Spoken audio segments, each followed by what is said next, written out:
Buenas tardes. La institución a la que pertenezco es Colegio de Bachilleres, plantel número 1 del estado de Guerrero. La asignatura que estoy impartiendo ahora se llama Literatura número 1. Voy a explicar lo que son las examen del segundo parcial, que se llama Comprendes y analizas las características del cuento. Mi nombre es Román García de Augusto, pertenezco al grupo V301 del turno matutino, y a continuación le voy a explicar lo que son mis maquetas que están de este lado, no sé si se alcanzan a ver.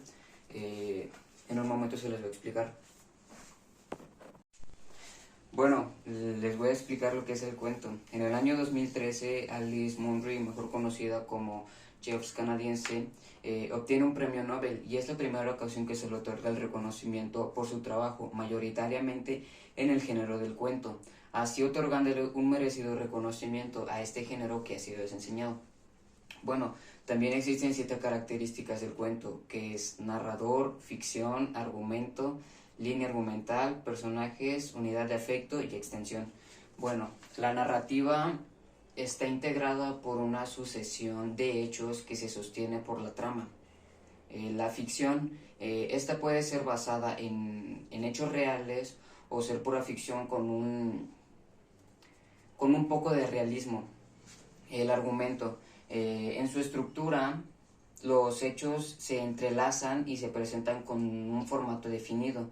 La línea argumental solo hay una, pues a diferencia de la novela, en el cuento todos los hechos se encadenan una tras otra en una sucesión de acontecimientos, el personaje. Solo hay uno principal, los demás son secundarios. También está lo que es la unidad de efecto. Esta está escrita para ser leído de principio a fin.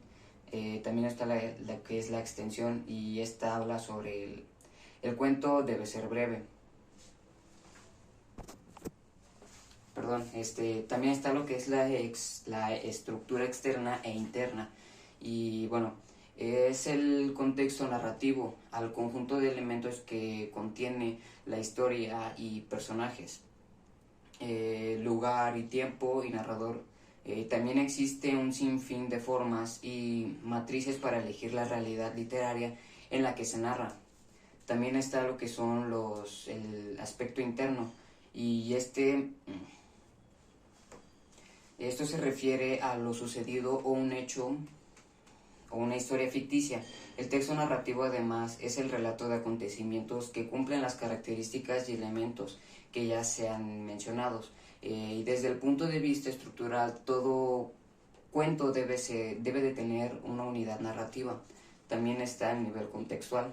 El nivel contextual del cuento está formado por datos como la nacionalidad del autor, el año de producción de la obra y las circunstancias políticas, económicas y sociales de la época. También está el autor. Y bueno, el autor es el fundamento del proceso literario. Es el creador, el que produce las obras y crea las precedentes de estilos. También toma la sensibilidad que toma en el cuerpo, en la historia. También es quien decide el destino literario y las modalidades de su lectura. También está lo que es el contexto histórico, social y cultural. El contexto histórico lo componen todos los elementos de la situación o circunstancias de la época o lugar que tienen que ver con el texto y que por consiguiente modifican su significado. Existen 2 fuentes de información, que las primarias provienen de las históricas, las secundarias provienen de las historiografías. Y bueno, esas 2 fuentes, la primera según su materia son el económico, el social y el político. El segundo, según su carácter, es normativo, expositivo y propagandismo.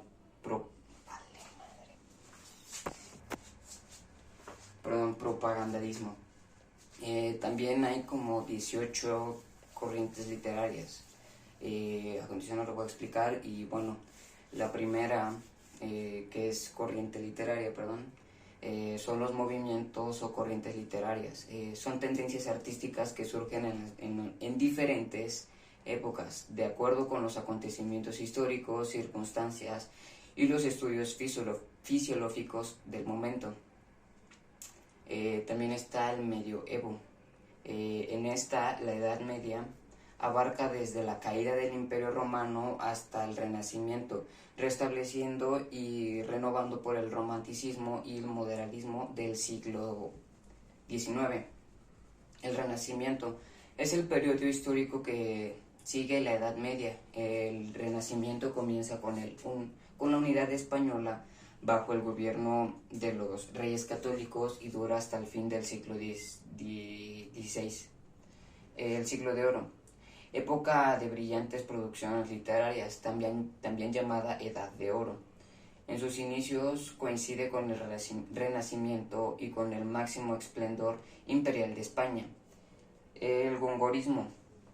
El culturismo, ese es el culturismo que recibe también el nombre por el gongorismo, porque según el escritor Luis de Góngora, se manifiesta como su mayor exponente. También está el barroco, que en el siglo XVIII caracteriza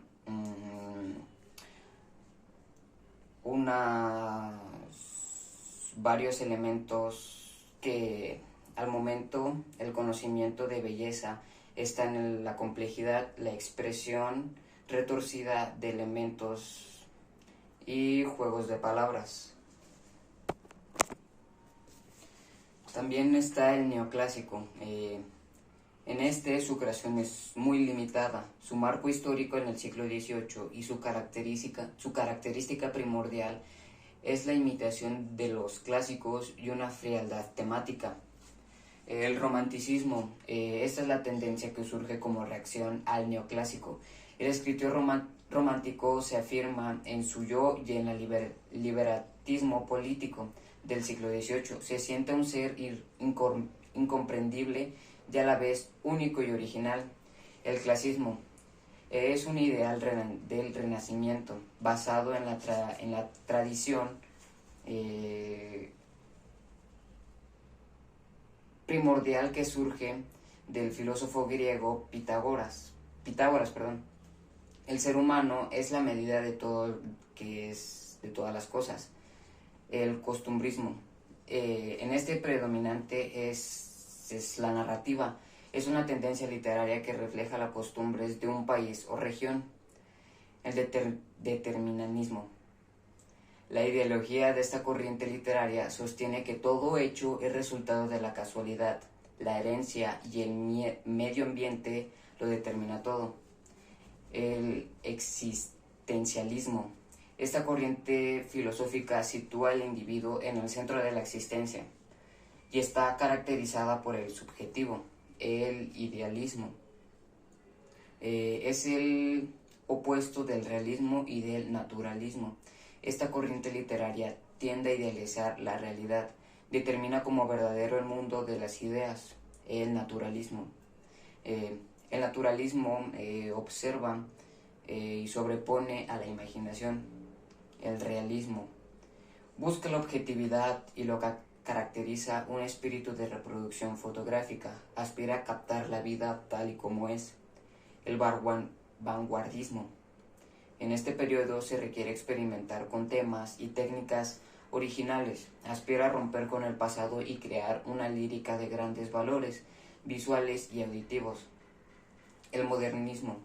En este presenta una lírica brillante y exquisita, de casualidad sensual y gran colorido. El realismo mágico. Para el colombiano Gabriel García Márquez, la realidad cotidiana de la Hispanoamérica es incomprendida para quien no la conoce. También le voy a hablar lo que es el nivel externo.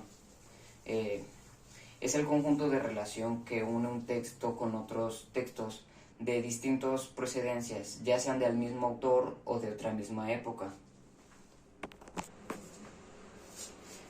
También están lo que son los personajes. Y bueno, los personajes son cada uno de los personajes u objetos que intervienen en la trama del cuento. Y hay tres tipos de personajes, que son los primarios, los secundarios y los inconcedentes.